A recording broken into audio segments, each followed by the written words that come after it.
ಸ್ನೇಹಿತರೆ ನಮಸ್ಕಾರ, ನಾನು ರವೀಂದ್ರ ಜೋಶಿ. ಕೃಷಿ ಕಾನೂನು ಅನ್ನುವಂಥ ಏನು ಅಸ್ತ್ರ ಇತ್ತಲ್ಲ, ಆ ಅಸ್ತ್ರವನ್ನು ಇಟ್ಕೊಂಡು ನರೇಂದ್ರ ಮೋದಿ ಅವ್ರನ್ನ ಹಣಿಯಬೇಕು ಅಂತ 13 ತಿಂಗಳು ಏನು ಹೋರಾಟ ಮಾಡಿದ್ರಲ್ಲ ರಾಕೇಶ್ ಟಿಕಾಯತ್, ಆ ಅಸ್ತ್ರವನ್ನೇ ನರೇಂದ್ರ ಮೋದಿ ಕಿತ್ಕೊಂಡ ಮೇಲೆ ಮುಂದೆ ಏನು ಮಾಡಬೇಕು ಅಂತ ದಿಕ್ಕುಗಾಣದೆ ಮೈ ಪರ್ಚ್ಕೋತಾ ಇದ್ದರು. ಈಗ ತಮ್ಮ ಬತ್ತಳಿಕೆಯಿಂದ ಒಂದು ಹೊಸ ಬಾಣವನ್ನು ಬಿಟ್ಟಿದ್ದಾರೆ ರಾಕೇಶ್ ಟಿಕಾಯತ್. ಪಂಚರಾಜ್ಯಗಳ ಚುನಾವಣೆ ಹಿನ್ನೆಲೆಯಲ್ಲಿ ಫೆಬ್ರವರಿ 10 ಮತ್ತು 14 ಉತ್ತರ ಪ್ರದೇಶದಲ್ಲಿ ಚುನಾವಣೆ, ವಿಧಾನಸಭಾ ಚುನಾವಣೆ. ಆ ಚುನಾವಣೆಯಲ್ಲಿ ಹೇಗಾದರೂ ಮಾಡಿ ಭಾರತೀಯ ಜನತಾ ಪಕ್ಷವನ್ನು ಹಣಿಯಬೇಕು. ಕೃಷಿ ಕಾನೂನು ಹೋರಾಟ ಮಾಡೋಕ್ಕಾಗಲ್ಲ. ಈಗ ಆ ಅಸ್ತ್ರವನ್ನು ನಿಶಸ್ತ್ರ ಮಾಡಲಾಗಿದೆ. ಹಾಗಾದರೆ ಏನು ಮಾಡಬೇಕು? ರಾಕೇಶ್ ಟಿಕಾಯತ್ ತಿನ್ನಿಲ್ಲದ ಹಾಗೆ ಪ್ರಯತ್ನ ಮಾಡಿದರು, ಏನೇನೋ ಹೊಸ ಹೊಸ ಆಲೋಚನೆಗಳನ್ನು ಮಾಡಿದರು, ಯಾವುದೂ ಕೈಗೂಡಲಿಕ್ಕೆ ಸಾಧ್ಯ ಆಗಲಿಲ್ಲ ಅಂದಾಗ ಒಂದು ಪತ್ರಿಕಾಗೋಷ್ಠಿಯನ್ನು ಕರೆದು ಒಂದು ಪತ್ರವನ್ನು ರೆಡಿ ಮಾಡಿ ಬಿಡುಗಡೆಯನ್ನು ಮಾಡಿದ್ದಾರೆ. ಏನು ಆ ಪತ್ರ? ರೈತ ವಿರೋಧಿ ಭಾರತೀಯ ಜನತಾ ಪಕ್ಷಕ್ಕೆ ಮತವನ್ನು ಹಾಕಬೇಡಿ. ರೈತರಿಗೆ ಬೆಲೆ ಕೊಡಲಾರದಂಥ ಸರ್ಕಾರ ಭಾರತೀಯ ಜನತಾ ಪಕ್ಷ. ಲಖೀಂಪುರ್ ಖೇರಿಯ ಪ್ರಕರಣವನ್ನು ಜ್ಞಾಪಿಸಿಕೊಳ್ಳಿ. ಯಾವ ಕಾರಣಕ್ಕೂ ರೈತರಿಗೆ ಇವರು ನ್ಯಾಯವನ್ನು ಒದಗಿಸಲಾರರು.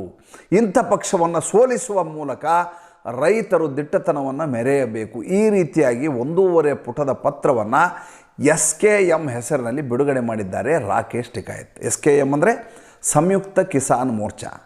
ಮಜಾ ಏನಂದರೆ, ಈ ರೈತ ಸಂಘಟನೆಗಳೇನಿದ್ವಲ್ಲ, ಆ 32 ಸಂಘಟನೆಗಳಲ್ಲಿ ಪ್ರಾಯಶಃ ಎಲ್ಲ ಸಂಘಟನೆಗಳು ಈಗ ರಾಜಕೀಯ ಪ್ರೇರಿತವಾಗಿ ಸಂಘಟನೆಗಳಾಗಿದ್ದಾವೆ, ಪಕ್ಷಗಳನ್ನು ಕಟ್ಕೊಂಡಿದ್ದಾವೆ, ಪಂಜಾಬ್ದಲ್ಲಿ ಸೆಣಸ್ತಾ ಇದ್ದಾವೆ. ಸಂಯುಕ್ತ ಸಮಾಜ ಮೋರ್ಚಾ ಅಂತ ಮಾಡಿಕೊಂಡು ನೇರವಾಗಿ ರಾಜಕೀಯದಲ್ಲಿ ಧುಮುಕಿದ್ದಾವೆ, ಚುನಾವಣೆಯನ್ನು ಎದುರಿಸ್ತಾ ಇದ್ದಾವೆ. ಅಳಿದುಳಿದ ಸಂಘಟನೆಗಳು ಯಾವ ಚಿಕ್ಕ ಪುಟ್ಟ ಇದ್ದಾವೆ, ಅವರ ಸಹಿಗಳನ್ನು ಹಾಕಿ ರಾಕೇಶ್ ಟಿಕಾಯತ್ ಉತ್ತರ ಪ್ರದೇಶದ ರೈತರಿಗೆ ಭಿನ್ನವಿಸಿಕೊಡ್ತಾ ಇದ್ದಾರೆ. ಓಟ್ ಹಾಕಿಬಿಡಿ ನರೇಂದ್ರ ಮೋದಿ ಅವರಿಗೆ, ಓಟ್ ಹಾಕಿಬಿಡಿ ಯೋಗಿ ಆದಿತ್ಯನಾಥ್ಗೆ, ಓಟ್ ಹಾಕಿಬಿಡಿ ಭಾರತೀಯ ಜನತಾ ಪಕ್ಷಕ್ಕೆ ಅಂತ. ಯಾವ ರಾಕೇಶ್ ಟಿಕಾಯತ್ ತಾನೊಬ್ಬ ರೈತರ ನಾಯಕ ಅಂತ ಹೇಳ್ಕೊತಾ ಇದ್ರು, ಅವರು ರಾಜಕೀಯ ನಾಯಕ ಅನ್ನುವುದು ಎಲ್ಲರಿಗೂ ಗೊತ್ತಾಗಿ ಹೋಗಿದೆ. ಇವರ ಉದ್ದೇಶ, ಇವರ ಷಡ್ಯಂತ್ರ, ಇವರ ಸಂಚು ಇದ್ದದ್ದೇ ಭಾರತೀಯ ಜನತಾ ಪಕ್ಷದ ವಿರೋಧವಾಗಿ ಕೆಲಸ ಮಾಡಿ ಸರ್ಕಾರವನ್ನು ಕೆಡಬೇಕನ್ನೋದು. ಇವರ ಉದ್ದೇಶ ರೈತರ ಹಿತಾಸಕ್ತಿ ಆಗಿರಲಿಲ್ಲ ಅನ್ನೋದು ಸ್ಪಷ್ಟವಾಗಿ ಹೋಗಿದೆ.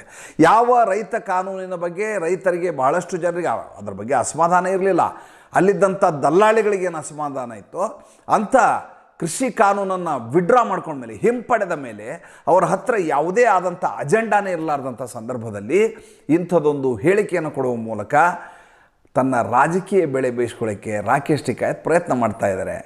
ಇದು ಫಲಿಸಲಿಕ್ಕೆ ಸಾಧ್ಯವಾ?